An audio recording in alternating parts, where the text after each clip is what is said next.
لئن شکرتم لازیدنکم، جو آلریڈی شکر ادا کرنا شروع کریں. دوسری بات، آخرت کو پرائرٹی بنائیں، اللہ دنیا کے تمام معاملات کو سنبھال لے گا. جس نے آخرت کو اپنی فکر بنا لیا، دنیا کی فکر اللہ اس کے لیے آسان کرتا ہے. اور جو دنیا کی فکر کرتا ہے، حدیث میں آتا ہے لم یبال اللہ فی ای اودیتی ہلک، اللہ کو پرواہ نہیں ہے جس وادی میں جا کے مر جائے.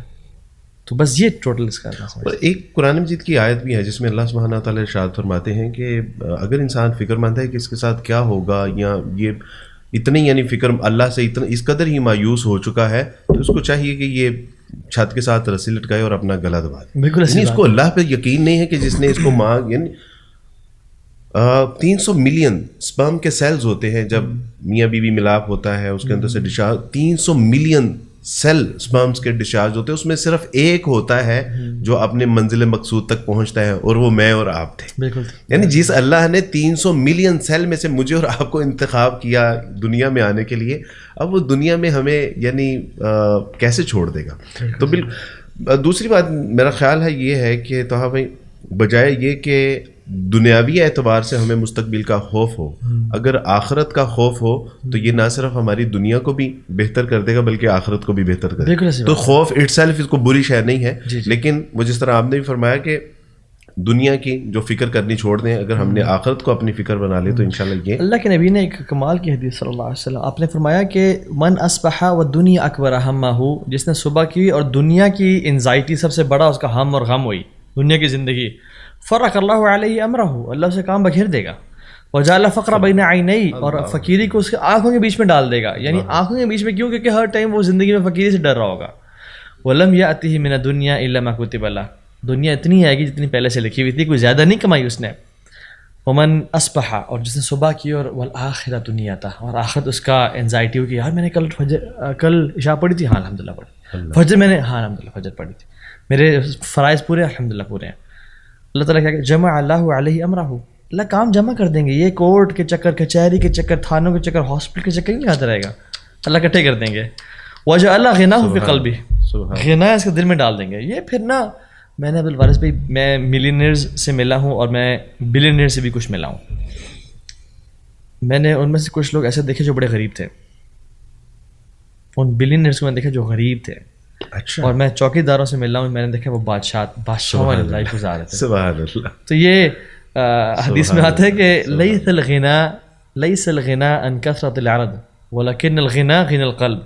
زیادہ مال بینک اکاؤنٹ کا ہونا تمنگری نہیں ہے، دل کا امیر ہو، دل میں سکون ہے، دل میں راحت ہے، تو یہ امیری ہے. اور پھر ایک چیز یہ بھی ہے، سوری بات کٹی میں آپ کی، کہ جو شخص یہ کرتا ہے نا، پھر دنیا کیسی ہوتی ہے اس کے پاس، وہ آتا تو دنیا وہی راغمہ، ذلیل ہو کے آتی ہے اس کے پاس، دنیا قدموں میں آتی ہے. تو دنیا نا شیڈو ہے، جیسے شیڈو دیکھ رہے ہیں آپ اس کے پیچھے بھاگیں گے یہ آگے جائے گی. سبحان اللہ. اور اس سے آپ دور اللہ کی طرف بھاگیں گے تو یہ آپ کے پیچھے بھاگے گی. یہ بات سبحان اللہ، کیا خوبصورت. اللہ سبحانہ تعالیٰ also says in the Quran وَلَا تَكُونُوا كَالَّذِينَ نَسُوا اللَّهَ. دیکھو تم ایسے لوگوں میں اپنے شمار نہ کرنا کہ جنہوں نے اللہ کو بلا دیا، اور پھر اس کی سزا یہ کہ جنہوں نے اللہ کو بلا دیا، اللہ سبحانہ تعالیٰ نے ان کو ان کے نفوس سے غافل کر دیا. اور وہی بات کہ اللہ تعالیٰ آپ کو جزائے خیر عطا فرمائے. بڑی خوبصورت آپ نے بات کی. دوسرا ایک خوف جوان کا یہ ہے، ہماری یوتھ کا، کہ وہ کہتی ہے کہ ابھی میری عمر نہیں ہے، ابھی میں آج اگر داڑھی رکھ لوں، جی تو چاہتا ہے کہ ہم بھی داڑیاں رکھیں، جی تو چاہتا ہے کہ ہم بھی نمازیں پڑھیں، قرآن پڑھیں، ہم بھی دیندار ہو جائیں، لیکن پتہ نہیں پھر اس دینداری کی وجہ سے ہمیں مستقبل یا حال میں کتنا کچھ سیکریفائی کرنا پڑے گا. تو میں آپ سے پوچھتا ہوں، تو ہاں آپ لوگ تو یعنی وہی ویسٹرن کلچر سے نکلے ہیں، اللہ سبحانہ تعالیٰ نے آپ کو دین کا فہم، دین کی سمجھ عطا فرمائی، تو کیا آپ سمجھتے ہیں کہ دین کو فالو کرنے سے کوئی مستقبل کا یا حال کا کوئی نقصان ہے؟ عبدالوارث بھی دین پہ آنے سے پہلے میں سمجھتا ہوں میں سمجھتا تھا میرے پاس سب کچھ ہے، لیکن میں اگر انالیسس کروں نا لائف کا، تو آنیسٹلی بتاؤں اصل جو میری زندگی شروع ہوئی ہے نا، وہ دین میں آنے کے بعد شروع ہوئی ہے. جو خوشی، جو اطمینان، جو رزق، جو عزت، ہر چیز حدیث میں آتا ہے تم کوئی بھی چیز اللہ کی رضا کے لیے چھوڑتے ہو، Allah will replace it with something better for you, اس سے بھی بہتر عطا فرماتے ہیں. والذین جاہدوا فینا لنہدینہم سبلنا. سبل نہیں کہا، ایک راستہ نہیں کھولے گا رب العالمین، راستے کھول دے گا. تو یہ راستہ بھی کھول دے گا، جدھر جانا چلے جا. کیا بات ہے. تو اللہ تعالیٰ نا، میں سمجھتا ہوں کہ مجھے اور آپ کو ٹیسٹ کرنا چاہتے ہیں کہ میرا بندہ قربان کرتا ہے, میرا بندہ محبت کرتا ہے نہیں کرتا, قربانی دیتا ہی نہیں دیتا. جو بندہ قربانی دے دینا, رب العالمین ہم سے لینا تھوڑی چاہ رہے ہیں, وہ تو عطا کرنے والی ذات ہے. وہ صرف جیسے نا ایک ہسبینڈ دیکھتا ہے کہ میری بیوی مجھ سے محبت کرتی ہے نہیں کرتی, میرا پتر مجھ سے محبت کرتا ہے نہیں کرتا, اس کے لیے ٹیسٹ کرتا ہے کہ اگر میں چلا جاؤں, اگر میں مر جاؤں کیا کریں گے, وہ سننا چاہتا ہے صرف. میں سمجھتا ہوں کہ جو شخص اللہ کے لیے اللہ کو یہ پروو کر دینا کہ اللہ میں تیرے ساتھ مخلص ہوں, تیرا لائل ہوں میں, تو پھر اللہ تعالیٰ اپنے لائلسٹ کو نا کبھی بھی ذلیل نہیں کرتا ہے. اللہ اکبر کبیرہ. بالکل آپ نے بجا فرمایا. اللہ سبحانہ تعالیٰ آپ کو جزائے خیر عطا فرمائے. اور یہ پرسنل ایکسپیرینس بھی ہے کہ اللہ کی راہ میں بہت کم یعنی قربان کیا, لیکن اللہ سبحانہ تعالیٰ نے اس سے کہیں زیادہ بڑھا چڑھا کر عطا فرمایا. اور یہ میرے اللہ سبحانہ تعالیٰ کی جو ہے وہ سنت ہے. آپ ایون صحابہ کو دیکھ لیں, صحابہ نے اپنی فیملی چھوڑی, اللہ نے ان کو تفلحون تملکون العرب والعجم, عرب و عجم کا مالک بنا دیا. سلیمان علیہ السلام نے اپنے گھوڑے قربان کر دیے, اللہ نے ان کو ہواؤں پہ بھی راج دے دیا اور سمندر پہ بھی اور جنات پہ بھی راج دے دیا. اللہ کے نبی صلی اللہ علیہ وسلم نے جو قربانی دی, اللہ نے کیا وَلَسَوْفَ يُعْطِيكَ رَبُّكَ فَتَرْضَىٰ, ہم آپ کو وہ دیں گے آپ راضی ہو جائیں گے. اور اللہ کے نبی کو الوسیلہ دیا, جو جنت کا نا سب سے اونچا درجہ ہے, اعلیٰ مقام ہے, وہ دیا. تو میں سمجھتا ہوں کہ آج تک جس نے اللہ کے لیے قربانی دی ہے, اللہ نے اس کو ذلیل نہیں کیا, بلکہ اللہ نے اس کو ٹیسٹ کرنے کے بعد اتنا عطا کر دیا کہ اسے سنبھالا نہیں جائے گا اسے. تو آپ بائی پروفیشن آپ ایز گولڈ اسمتھ دبئی میں کام تھا, اور الحمدللہ بہت اچھی لائف گزار رہے تھے. اچھی لائف یعنی اس اعتبار سے تھی کہ مال کے اعتبار سے یا کچھ ایسا فائنینشیل کو پرابلمس نہیں تھی, لیکن ہم سمجھتے تھے کہ یہی شاید زندگی ہے. لیکن جب اللہ سبحانہ تعالیٰ کا تعارف ہوا, اس کا عرفان, اس کی معرفت اللہ سبحانہ تعالیٰ نے عطا فرمائی, رسول اللہ صلی اللہ علیہ وسلم کی سیرت طیبہ پڑھنے کا موقع ملا, اسلام قبول کیا. اسلام قبول کرنے کے بعد پتہ چلا, ایک بار میں نے اپنے استاد جی سے پوچھا کہ استاد جی دعا میں جب میں ہاتھ اٹھاؤں تو کیا مانگوں, تو فرمانے لگے کہ بیٹا اللہ سے اللہ ہی مانگ لینا. تو میں نے کہا کہ استاد جی اس سے کیا ہوگا, تو استاد جی فرمانے لگے کہ بیٹا جس کے پاس اللہ ہے تو سب کچھ ہے, یعنی جس کے پاس رب ہے اس کے پاس سب ہے, اللہ نہیں تو کچھ بھی نہیں. تو آپ نے بھی وہی فرمایا کہ سب کچھ تھا لیکن اللہ نہیں تھے. تو اب جب ہمارے پاس اللہ ہے تو سچی بات ہے کہ کوئی چیز جچتی ہی نہیں ہے, یعنی جس میں اللہ نہیں ہے یا اللہ کا شکر نہیں ہے یا اللہ سے ڈر نہیں ہے یا اللہ سے ملنے کی امید نہیں ہے, سچی بات ہے کہ وہ جچتی نہیں ہے. تو گائز آپ کا سوال تھا کہ دینداری اختیار کرنے کی وجہ سے ہمارا فیوچر تو نہیں کہیں خطرے میں پڑ جائے گا. تو طٰہٰ آپ کے سامنے بیٹھے ہوئے اور انہوں نے بتایا ہے کہ زندگی میں سب کچھ تھا, اگر نہیں تھا تو اللہ نہیں تھا. آج شاید اس سے نعمتیں نسبتاً کم ہوں گی, لیکن سکون ہے, راحت ہے, اطمینان ہے. تو الحمدللہ اللہ تعالیٰ آپ کو جزائے خیر عطا فرمائے. طٰہٰ بھائی, ہماری پاکستان کی جو سیاسی صورتحال ہے, الحمدللہ آپ لوگ بہت احتیاط سے بات کرتے ہیں, بلکہ سیاست پہ تو بات کرنی بھی نہیں چاہیے, یہ میں سمجھتا ہوں کہ یہ ہماری وہ ڈومین ہی نہیں ہے. لیکن اس کے باوجود ہماری سیاست, ہماری ریاست اور دیگر معاملات کو پیش نظر رکھتے ہوئے ظاہر ہے کہ وہ ریاست اگر اسٹیبل نہیں ہوتی تو کاروباری حالات بھی دیگر گوں ہوتے ہیں. اس کی وجہ سے ہر بندہ اپنے آپ کو انسیکیور فیل کر رہا ہے پاکستان میں. اور ایک کلاس میں ٹیچر نے مجھے بتایا کہ کلاس میں 90 لوگ تھے, اور جب میں نے ان سے پوچھا کہ کون کون پاکستان میں رہ کے کام یا جاب کرنا چاہے گا یا کاروبار کرنا چاہے گا, تو ان میں سے 85 افراد جو تھے انہوں نے ہاتھ نہیں اٹھایا, صرف 5 لوگوں نے ہاتھ اٹھایا کہ ہم پاکستان میں رہنا چاہیں گے. اس کا مطلب ہے کہ 85 لوگ جو تھے وہ یہ ذہن میں طے کر کے بیٹھے ہوئے ہیں کہ ہم نے پاکستان میں نہیں رہنا, باہر آئیں, کیونکہ ہمارا یہاں پہ فیوچر سیکیور نہیں ہے. کیا یوتھ کو اس کے حوالے سے آپ گائیڈ کرتے ہیں؟ دیکھیں عبدالوارث بھائی, جب بھی کسی ملک میں پرابلمز ہوتی ہیں نا, پاکستان میں یس پرابلمز ہیں, دہشت گردی ہے, بجلی کا بحران ہے, گیس کا بحران ہے, ان امپلائمنٹ ہے, ظلم اور زیادتی ہے, تو یاد رکھیں ہر جو مصیبت ہے نا وہ اپنے ساتھ ایک اپرچونیٹیز کا سمندر لے کے آتی ہے. میں آپ کو مثال لے کے سمجھاتا ہوں. عام طور پہ گھر والوں کے لیے مشکل تھا کہ چوک پہ جا کے وہ ٹیکسی ڈھونڈنا, تو یہ پرابلم تھی, تو اوبر اور کریم ایجاد ہوئی, سلوشن ہوا, اور انہوں نے سلوشن. میرے ماموں ان لا ہیں, پاکستان میں بجلی کا بحران تھا, ہمارے لیے پرابلم تھا, بٹ ان کے لیے پرابلم نہیں تھا, ان کے لیے اپرچونیٹی تھی. انہوں نے چائنا سے کنٹینرز امپورٹ کیے, لوگوں کو بھی بیچے, کارپوریشنز کو بیچے, اور بہت سولر کے سولر کے اور یو پی ایس ایس کے بھی، جب generators and U P S ایس اس سے پہلے تھے. اسی طرح سے ایک ہمیں مسئلہ ہے کہ یار بجلی کا کام کروانا ہے، پلمبر کا کام ہے، ایکس وائی زی کام ہے. ایک فیملی فرینڈ نے سکون کے نام سے ایک اپلیکیشن بنائی جس میں یونیفارم کے ساتھ پلمبرز، الیکٹریشینز اور بہت سے لوگ. سو میں سمجھتا ہوں کہ ہر جو پرابلم ہے نا وہ اپنے ساتھ اپرچونیٹیز لے کے آتی ہے. سبحان Allah. It's how you see things. Pakistan is a land of problems? No, Pakistan is a land of opportunities. اس وقت جتنی انڈیپینڈنس ہے، جتنا آزاد یعنی انسان بات کر سکتا ہے، بزنس کی اپرچونیٹیز، یس نو ڈاؤٹ دو نمبری ہے، زیادتی ہے، بٹ آپ اپنا SWOT انالیسس کریں اپنی اسٹرینتھس، ویکنیسز، اپرچونیٹیز، تھریٹس کو طرف دیکھتے ہوئے کہ میں کس چیز میں انویسٹ کر سکتا ہوں کہ میں لوگوں کے پرابلمس ریزالو کریں اور لوگوں کو ویلیو دینا شروع کرتے ہیں. آپ ایسا پیسہ کمائیں گے، آپ کی سوچ ہے. پاکستان میں جتنا پیسہ کمایا جا سکتا ہے میں سمجھتا ہوں اتنا پوری دنیا میں اپرچونیٹیز نہیں ہے جتنے یہاں پہ ہیں. اور یہ سارے ایٹیکیٹس اسلام ہمیں بتاتا ہے. بالکل بالکل. تو ویلیو ایڈ کے لوگوں کی زندگی میں، اور کوئی جو آلریڈی کوئی ویلیو یا پروڈکٹ یا سروس دے رہا ہے اس کو بہتر کر کے دینا شروع کر دیں لوگوں کو. اور ان پرابلمس کو دیکھیں، جو پرابلمس ہیں ان کو اپرچونیٹیز میں کنورٹ کریں. پیٹرول کا مسئلہ ہے، آپ سولرس کی طرف آ جائیں، سولر کارس کی طرف آ جائیں، سولر بائکس کی طرف آ جائیں، اس طرف آ جائیں. بہت ساری اور چیزیں ہیں. تو میں سمجھتا ہوں کہ اٹس ہاؤ وی تھنک. یعنی وہ جیسے تھا نا کہ ایک کتا گر گیا کنویں میں نا، تو مولوی صاحب نے کہا کہ 40 ڈول نکالو. تو لوگوں نے نکالے، انہوں نے کہا مولوی صاحب پانی بھی صاف نہیں ہوا، بو آ رہی ہے. تو انہوں نے کہا اچھا دوبارہ 40 ڈول نکالو. انہوں نے کہا دوبارہ نکالے. انہوں نے کہا مولوی صاحب ابھی بھی پانی صاف نہیں ہوا. انہوں نے کہا چلو 40 اور نکالو. آپ دیکھو 40 ڈول اور نکالے بٹ ابھی بھی بدبو تھی.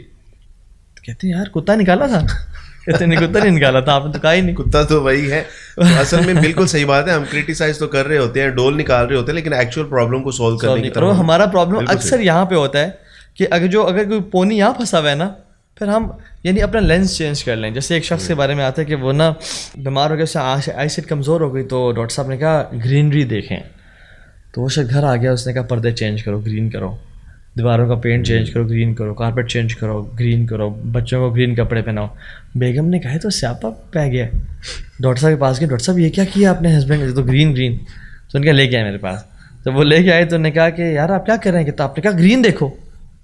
تو انہوں نے پھر اپنے ڈرا کھولی اور گرین شیڈز اور گلاسز نکال کے دے دیں کہ آپ کے لیے حل یہی ہے کہ آپ اپنی شیڈز گرین پہن لیتے ہیں نا تو آپ کو ہر چیز گرین نظر آتی. تو کبھی کبھی ہمیں نا اپنی شیڈ چینج کرنی ہوتی ہیں تاکہ ہر چیز. بالکل صحیح بات ہے. اپنے نگاہ زاویہ نگاہ کو تبدیل کریں. عورت اپنے شوہر سے کہتی ہے کہ ہر 5 منٹ بعد جو ہے نا مجھے آپ نے چینی کا ڈبہ لا کے دکھانا ہے.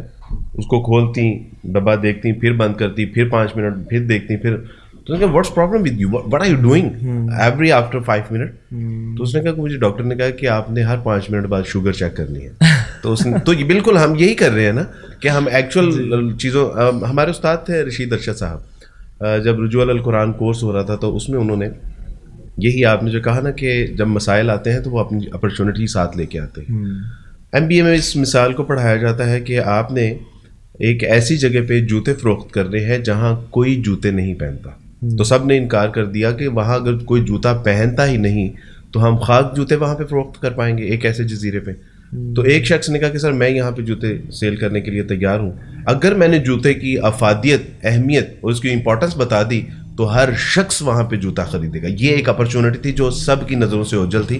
تو بالکل اگر آپ مجھے اپنے معافی ضمیر کو ادا کرنے کی توفیق عطا فرمائیں تو صدقے جاؤں آپ کے جواب پہ کہ جو آپ نے بتایا کہ ہمارے یہاں مسائل ہیں.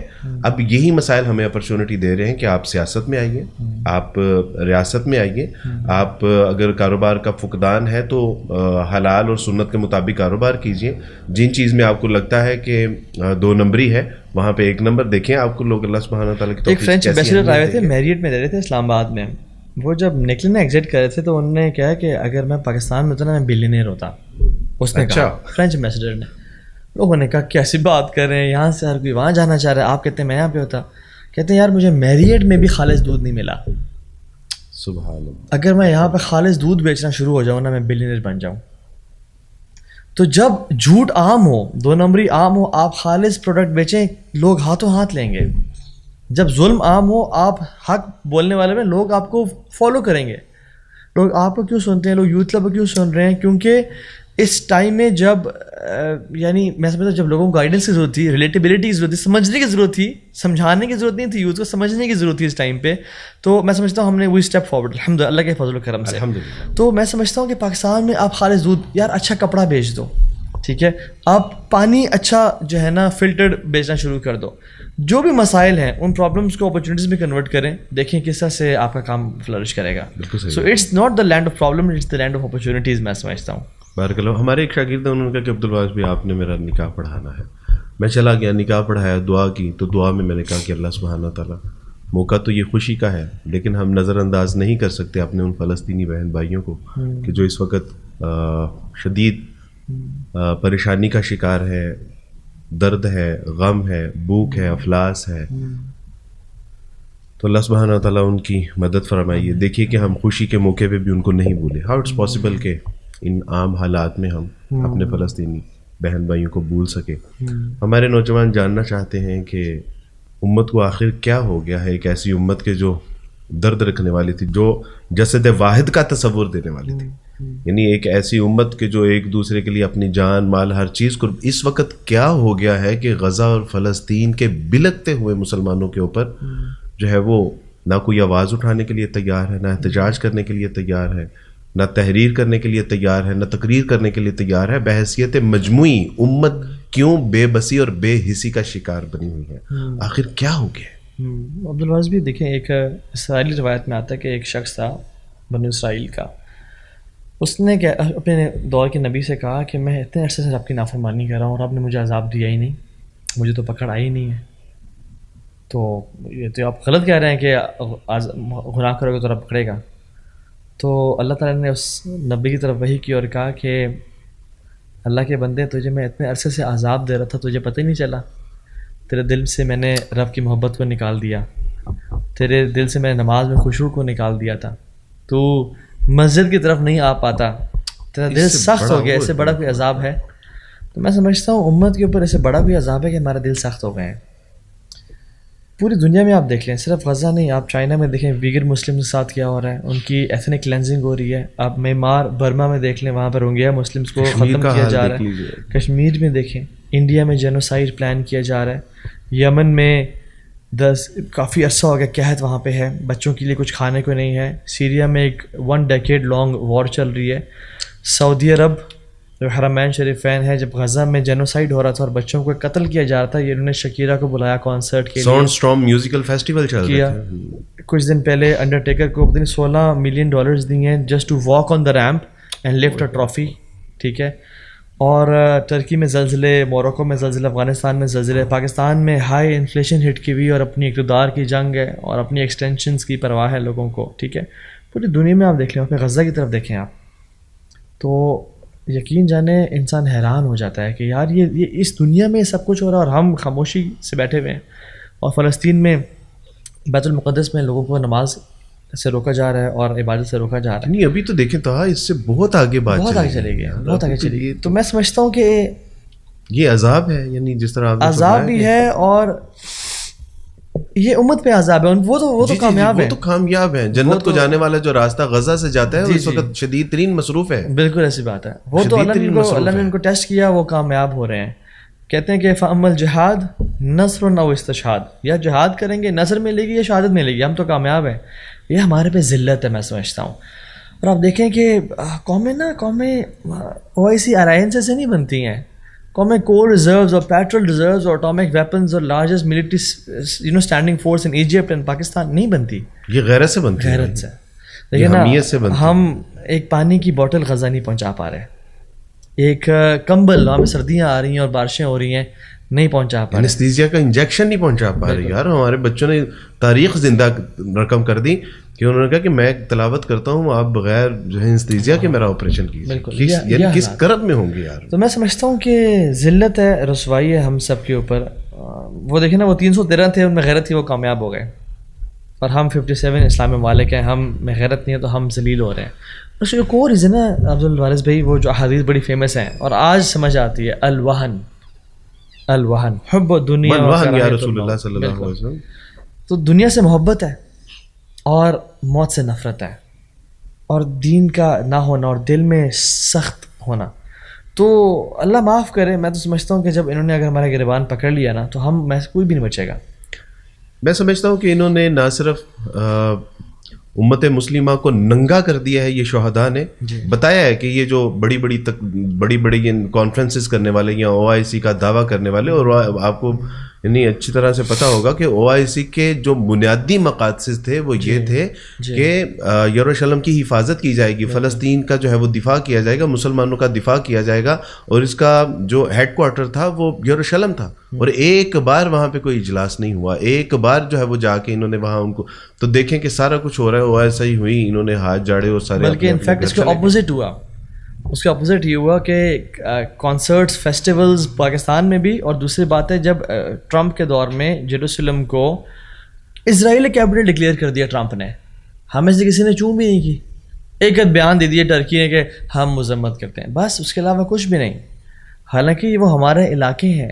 ابو عبیدہ بن جراح نے اس کو فتح کیا تھا, فاتح القدس ہیں وہ, سب سے پہلے ابراہیم بنانے والے ہیں اس کو, آدم بنانے والے ہیں اس کو, انبیاء نے وہاں قیام کیا. اور خیر اس کی تو بہت ساری ڈیٹیلز ہیں, لیکن میں سمجھتا ہوں کہ اس کی جو مین ریزن ہے نا وہ ایمان کی کمزوری کے ساتھ ساتھ بے غیرتی کا ہونا دل میں, اور موت سے نفرت کا ہونا. کیا فائدہ اس, دیکھیں اگر اقصیٰ ہمارے ہاتھ سے چلے گئی نا تو مدینہ ہمارے ہاتھ میں نہیں رہے گا, اور اگر مدینہ ہمارے ہاتھ سے چلا گیا تو مکہ ہمارے ہاتھ میں نہیں رہے گا. اقصیٰ کا معاملہ امت کی غیرت کا معاملہ ہے. بالکل صحیح بات, غیرت کا ایمان کا معاملہ بھی ہے بھائی. اللہ کے رسول صلی اللہ علیہ وسلم کو کیا کہا گیا, یعنی یہ آپ علیہ السلام کہ جب آپ کا سفر شروع ہوتا ہے, سبحان الذی اسری بعبدہ لیلا من المسجد الحرام الی المسجد الاقصی, آپ دیکھیں اس سے ہمارا ایک, یعنی لوگ کہتے ہیں this is not our problem, this is not our issue, یہ ہمارے ایمان کا حصہ ہے بھائی. ہمارے صرف عرب ایشو بھی نہیں ہے جی, بالکل یہ عرب ایشو بھی نہیں ہے, یہ تو امت کا ایشو ہے. اور اچھا میں ایک بات بتاؤں آپ کو, تھوڑا سا پیسمسٹک اپروچ نہیں رکھتے ہوئے, وہ یہ کہ مجھے عوام نے خوش کیا اور لیڈرز نے ڈس اپوائنٹ کیا ہے. میں لیڈر سے زیادہ ایکسپیکٹ کر رہا تھا جو انہوں نے کچھ پرفارم نہیں کیا, اور عوام سے میں کم ایکسپیکٹ کرتا ہوں. انہوں نے بہت آگے آ کے بائیکاٹس کیے ہیں, پروٹیسٹ میں شامل ہو رہے ہیں, آواز اٹھا رہے ہیں. ایون لیبیا اور جارڈن کے لوگ بھی باؤنڈریز پہ آ گئے, بارڈرز پہ آ گئے کہ ہمیں جانے دو اندر. جی الحمدللہ انہوں نے روکا. لیکن بحیثیت مجموعی جو ایک امت کو کردار ادا کرنا تھا اس میں دیکھیں اس کا کوئی یہ افیکٹو تو نہیں ہوا. ہاں ہم حشر والے دن یہ کہہ سکیں کہ اللہ سبحانہ تعالیٰ اپنی بساط کے مطابق ہم نے کوشش کی تھی. فریکوینٹلی ویڈیوز وغیرہ اپلوڈ ہو رہی تھی, چینل اڑا کے رکھ دیا انہوں نے میرا. اور میں سمجھتا ہوں کہ یہ نہ صرف انہوں نے مسلمان حکمرانوں کو شہداء نے ننگا کیا ہے, بلکہ یورپ کا چہرہ بھی انہوں نے واضح کیا کہ جو ہیومینٹی کا نعرہ بلند کرتے ہیں, دیکھیں انسانیت کی کس طرح تذلیل ہو رہی ہے. یونیسیف جو بچوں کے حقوق کی بات کرتا ہے, دیکھیں بچوں کو کس طرح جو ہے وہ گاجر اور مولی کی طرح کاٹا جا رہا ہے. UNO جو ممالک کے حقوق کے تحفظ کی بات کرتا ہے, کہاں ہے اب یہ UNO. انٹرنیشنل ہیومن رائٹس کی وائلیشن ہو رہی ہے. میں سمجھتا ہوں یہ سرکس کے ادارے ان کو ننگا کر کے رکھ دیا انہوں نے. اور جو یورپ کہتا ہے کہ ہم یقین رکھتے ہیں فریڈم آف سپیچ کے اندر, آج دیکھیں کہ ہم حق کی بات کرنا چاہتے ہیں, مظلوم کی بات کرنا چاہتے ہیں, ظالم کو واضح کرنا چاہتے ہیں, چینل اڑا دیے. Where is your humanity, where is your morality, کہاں ہے تمہارا وہ جو اسٹینڈرڈ ہے جو جس کو تم فریڈم آف اسپیچ کی بات کرتے ہو. تو میں سمجھتا ہوں کہ شہداء نے ننگا تو کیا ہے. بالکل ایسی بات ہے. عربی میں کہتے ہیں جو فتنہ کا ورڈ ہے نا عبدالوارث بھائی, وہ in and of itself evil word نہیں ہے. فتنہ از ناٹ ایول, فتنہ از اے ٹیسٹ. کچھ لوگ اس میں بہت بلند و بالا مقام پاتے ہیں اور کچھ لوگ اس میں ذلیل کر دیے جاتے ہیں. تو عرب کہتے تھے فتن تو ذہب, ہم سونے کو نا فتنے میں ڈال رہے ہیں اس میں سے صاف کرنے کے لیے, امپیورٹیز کرنے کے. تو کسی بھی قوم کو جب فتنے میں ڈالا جاتا ہے نا, وہاں سے سونا بھی نکل سکتا ہے اور گندگی بھی نکلتی ہے. تو میں سمجھتا ہوں کہ اس دنیا میں نا gold is found in Gaza, سونا وہاں پہ برآمد ہوا ہے, پوری دنیا نے دیکھا ہے, کفار دیکھ رہے ہیں یار یہ بچہ اٹھایا ہوا ہے معصوم سا. لوگ اس مسلمان ہوئے ہیں ان کے استقامت کو, ایمان اور ان کے صبر کو دیکھ کے ماشاءاللہ کہتے ہیں کہ یار وہ بچہ اٹھا رہا ہے, کہہ رہا ہے الحمدللہ, آل پریز ڈیو ٹو اللہ. کہتے ہیں کون لوگ, یہ کون سا ایمان ہے ان کا کہ اس حالت میں بھی وہ رب کا شکر ادا کر رہے ہیں, تو وہ مسلمان ہو رہے ہیں. بارک اللہ فیکم. آپ نے پروگرام پہ جانا ہے, بہت سارے سوال ہیں, بہت دل تھا آپ سے مزید بات کرنے کا, اسی پہ اکتفا کرتے ہیں. بس ایک بات, ابھی وہ نیو مسلم کی بات ہوئی کہ کتنے لوگ ہیں جو مسلمان ہو رہے ہیں, تو ایک بچی نے مجھے کچھ سوالات کیے, سوالات کے بعد میں نے اس کو اس کے جوابات دیے. شی واز کرسچن, تو میں نے اس سے کہا کہ کیسے, یعنی بعد میں اس نے اسلام بھی قبول کر لیا, ڈاکٹر تھیں, تو میں نے اس سے پوچھا کہ آپ کیسے اسلام کی طرف ماشاء اللہ کیسے مائل ہوئی. تو انہوں نے کہا کہ میں یوتھ کلب کے پروگرامز دیکھتی تھی اور طہا بھائی اور دیگر کو میں سنتی تھی, تو باتیں تو اچھی تھی لیکن پھر بھی کچھ شکوک و شبہات تھے. ظاہر ہے بورن آور کرسچن, تو اس کے لیے پھر میں نے آپ کی طرف اللہ نے توجہ دلا دیا. تو سوال تو میں سمجھتا ہوں کہ یہ جو نیو مسلم یوتھ کلب کو آپ لوگوں کو دیکھ کے یا ہم کسی میں مدد کر پا رہے ہیں, تو جو لوگ اسلام قبول کر رہے ہیں الحمدللہ 6-7 ہزار تو الحمدللہ ابھی تک ہم مسلمان کر چکے ہیں. ان نیو مسلم کے لیے آپ کا کوئی ایک پیغام؟ میں سمجھتا ہوں کہ اس سے بڑی کوئی بھی نعمت نہیں ہے اسلام سے بڑی. الحمدللہ الذی ہدانا لہذا وما کنا لنہتدی لولا. ہم لوگ, میں سمجھتا ہوں کہ اللہ نے ہمیں بلیس کیا کہ ہم تو گھروں میں پیدا ہوئے, لیکن آپ کو اور زیادہ بلیس کیا ہے کہ آپ کسی اور گھر میں پیدا ہوئے اور آپ نے بائی چوائس اسلام قبول کیا ہے. آپ ہم سے ہزاروں درجے بہتر ہیں. اور یاد رکھیں ایک بزنس کا اصول ہے, ہائر دا رزق in any investment greater the return اور دا پروفٹ. جب رزق زیادہ ہو تو پروفٹ زیادہ ہوتا ہے. اسلام کا بھی اصول ہے, جب مشکلات زیادہ ہوں تو اس کا اجر بھی زیادہ ہوتا ہے. جس دور میں گناہ کرنا آسان ہے اس دور میں گناہوں سے بچنے کا ثواب زیادہ ہے, اور جس دور میں نیکیاں کرنا مشکل ہے اس دور میں نیکیاں کرنے کا ثواب زیادہ ہے. تو ہمارا اسلام ایک جگہ پہ, بٹ آپ لوگوں کا جو اسلام ہے فیملی سے لڑ کے اور ایک پورا آپ نے ایک جہاد کیا ہے, میں سمجھتا ہوں کہ آپ لوگ ہمارے برابر نہیں, آپ بہت اوپر ہیں. میں تو ان سے کہوں گا کہ آپ ہمیں میسیج دیں اور ہمارے لیے دعا کریں اور نصیحت کریں. اللہ تعالیٰ آپ کو بہت جزائے کثیر عطا فرمائے, دنیا اور آخرت کی بھلائیاں عطا فرمائے, اور آپ کا سفر سیف ہو, خیر و عافیت.